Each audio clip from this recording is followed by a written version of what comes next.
Hello Scorpio, Sun, Moon, Rising, and Venus signs. Kamusta kayo? Sana po nasa mabuti kayong kalagayan. Welcome back po sa Star Tarot. At kung bago kayo rito, welcome din po kayo. Please subscribe, like, share my videos, and leave me a comment kung nakaresonate kayo. So, first card ninyo is opportunity. Ayan. So, there is definitely some kind of opportunity that will come in sa buhay mo at ikaw lang ang tanging makakaalam niyan kung anong klaseng mga opportunity ito, no? Kapag dumating na. So, we have travel, no? Isa na to sa maaaring opportunity na dadating.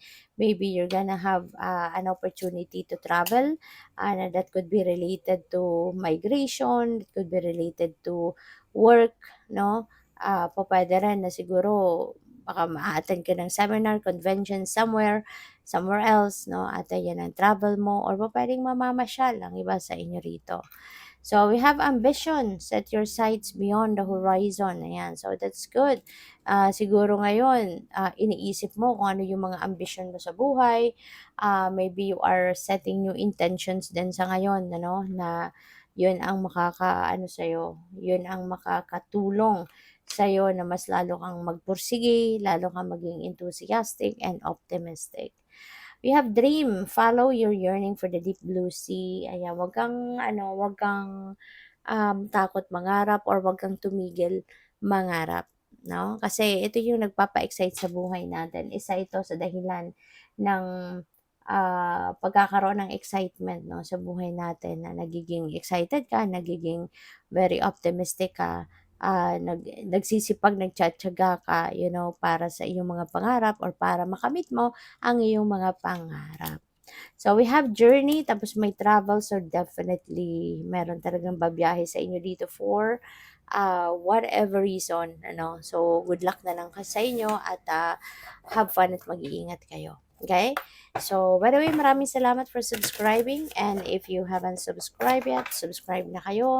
And also, maraming salamat din for not skipping the ads. Malaking bagay po yan sa akin.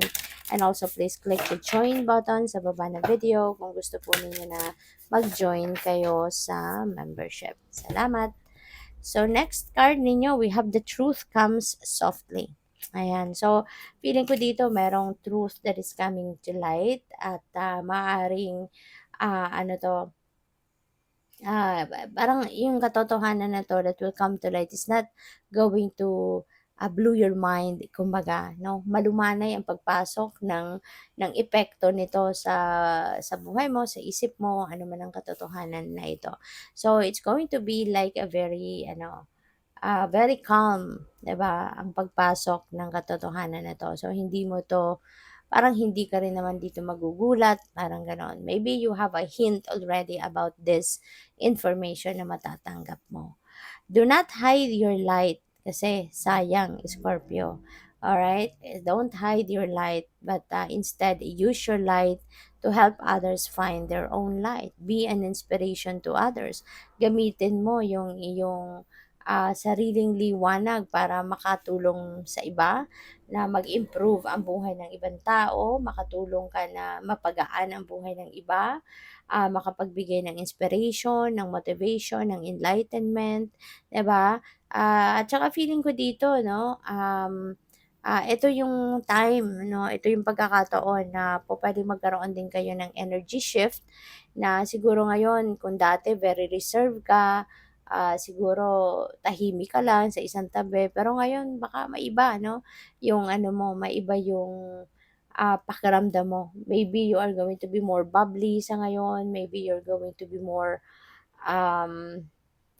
you're going to be more excited, no, kapag nahaharap ka sa maraming tao. Dati siguro mahiyain ka, no, pero ngayon maaaring hindi na masyado.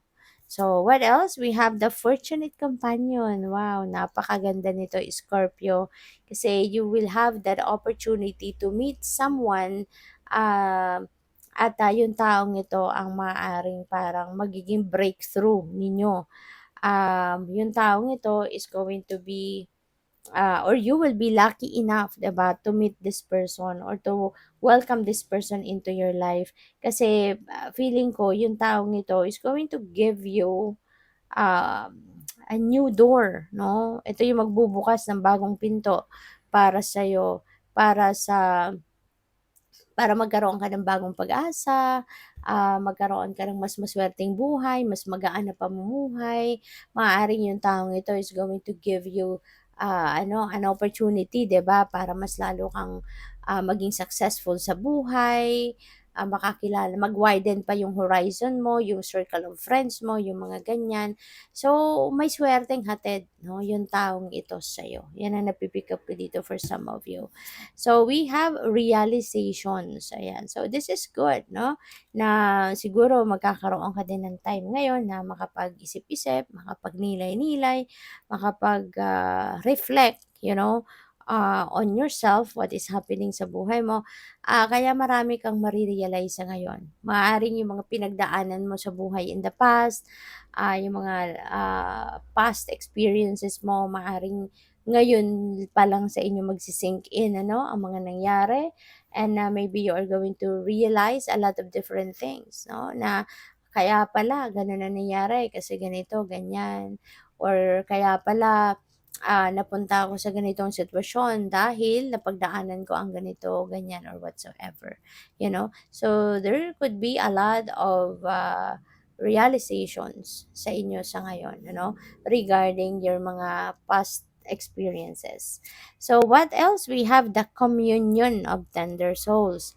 Ayan, Scorpio. So ito, this is the communion, no, of two people. Unification of two people. Po pwedeng bagong kaibigan, po pwedeng magiging romantic partner mo to, na makikilala mo, 'di ba? Parang gano'n. So, this could be your soulmate, no? You are meeting your soul tribe sa ngayon. So, you never know, baka yung fortunate companion na 'to, yung makikilala mo could be also part ng inyong soul tribe. Baka siya din yung magiging soulmate mo, 'di ba? So, maaari na yung soulmate na 'to, si soulmate kasi hindi lang ito limited sa pagiging romantic, no, na relasyon ang mabubuo mo with this person. Sometimes, oo, naging romantic partner natin si soulmate. Minsan din yung soulmate natin, nagkaibigan natin. Sometimes, mentor natin, 'di ba?